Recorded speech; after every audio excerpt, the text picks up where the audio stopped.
I request Rajesh, come, we'll have group photograph. Yes, I'll request Yashpal Mendiratta ji from Globe. Aye, sir.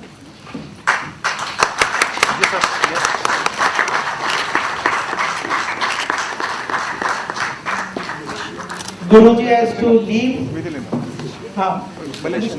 Mr. Vithilingam, Hindu Sangam, Malaysia. Prasanna Chaturvedi ji. Swami ji, Prasanna Chaturvedi ji from South. We thank Guruji for blessing us on this occasion. He has to leave. He has a very urgent program at Rohini. With this program will continue. I request all the guests. Mr. Chandok will be the first speaker. Mr. Chandok. Yeah. We have Dr. J.P. Gupta and Mahesh Gupta ji, Bharat ji and Gautam ji. They have done lot of, we acknowledge their presence and thank them for their support on this call. Thank you. Friends, we will continue our program. My dear dignitaries on the dais from all parts of the world, doing what they can do for the human existence with dignity, and all of you here in the auditorium, a very good evening to begin with. And after having the blessings of Guruji, I think we could begin doing something what he is very fond of. The assertion of human as the supreme against all creation and resulting significance of human rights discourse is not uncontested. In other words, it's inherently to be based on premises of human beings must be considered as center or above all aspects. This notion can be seen having its roots in many religious cultures illustratively. The Old Testament, which propounds the view that God has given man the domain over all other creatures, consequently paved way for the belief in dignity and moral worth of every human being, which is fundamental to the ideas of human rights. Every man, except the unfortunate few, can speak, express his ideas, move about, associate with others, pray to God, and in the olden times occupy a vacant land and irk about livelihood. These capacities exist in a man without any aid from the state. Indeed, the free use of such and other capacities inherent in a man is necessary for the development of his personality. Human rights, as we all know, are those rights which inhere in every human being by virtue of being a person. There is nothing but a modern name that what has been traditionally called natural rights or rights bestowed upon human beings by nature. Human rights are based on mankind's increasing demand of a decent civilized life in which an inherent dignity of each human being is well respected and protected. Human rights are fundamental to our very existence, without which we cannot live as human beings.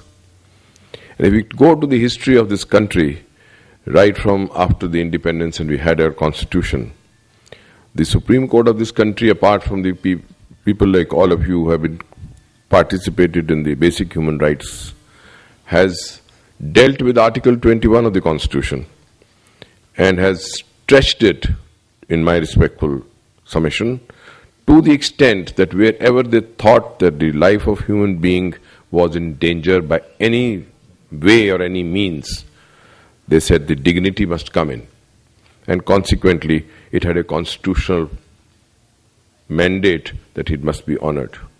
Not only we did this, even people who have come to our territory who have been otherwise aliens, the courts have taken view that under Article 21, we must be able to look at this from a, because after all, dignity of human being, irrespective where he stays, has to be paramount. If you go to the preamble of the Universal Declaration of Human Rights, it states, and I quote, "It is essential if a man is not to be compelled to have recourse as a last resort to rebellion, against oppression, that human rights should be protected by rule of law. And probably that's the philosophy under which the Supreme Court has been dealing with this day in and day out. Right from, if you go back to the history, we have all known that about it. I need not specify that. In the 20th century, we had seen a sophisticated form of scientific brutality. Hitler and Stalin did away not only with the millions of innocent people in times of war and peace, but by means of mass media, torture, and a system of espionage, they tried to condition the minds of people and made them admit and accept the punishments of crimes they never committed. This unprecedented holocaust of life disturbed the decent human mind, and the combined international reaction got reflected in the United Nations Charter of 1945.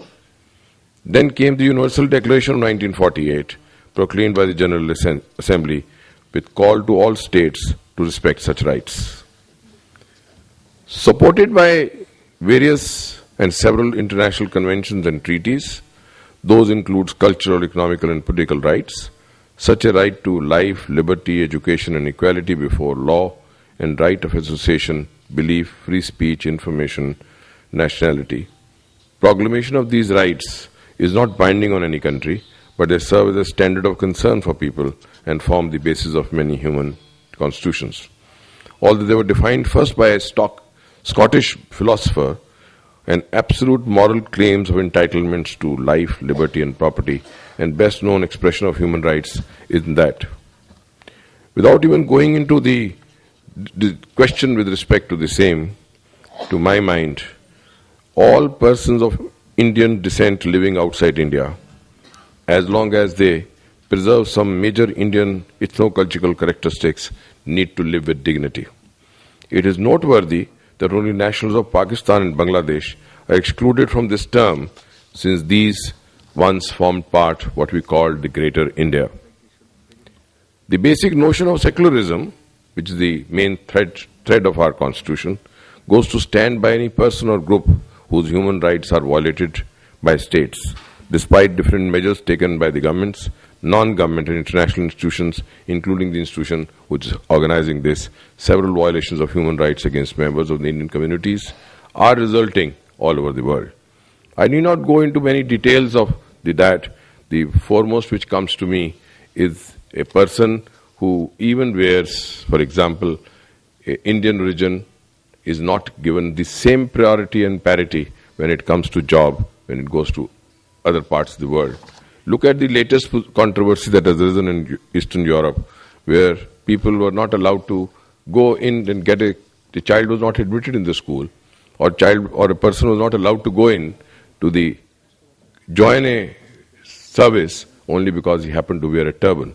Turban became his position. If you recall, the parents of 4 Muslim primary school girls decided to withdraw their daughters from the school because they were not allowed to wear what we call is a Muslim handscarf, which is contrary to their educational policy. Some might frame this as a religious freedom issue, but surely right to wear a religious dress is a facet of a free religious practice. But religious freedom is qualified by consideration of public order, morality, and health. This is the case in which you could have litigated in Singapore, but it is not. What is the interesting is that certain Malaysian politicians, for example, began to issue catcalls across the causeway to condemn Singapore's human rights performance in relation to its Muslim minority, departing from the non-intervention in international affairs of the party line.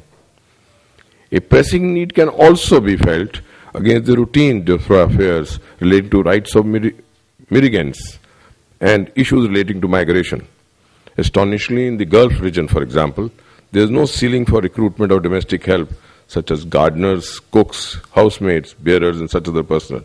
In fact, there have been an unfortunate mismatch of a large scale of unemployment in India and enormous demand from them in the Gulf.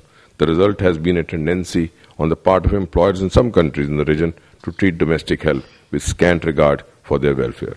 You would have seen this morning's paper where Neeru Malhotra has been accused by a US court for torturing a maid in the United States, notwithstanding that the maid had probably run away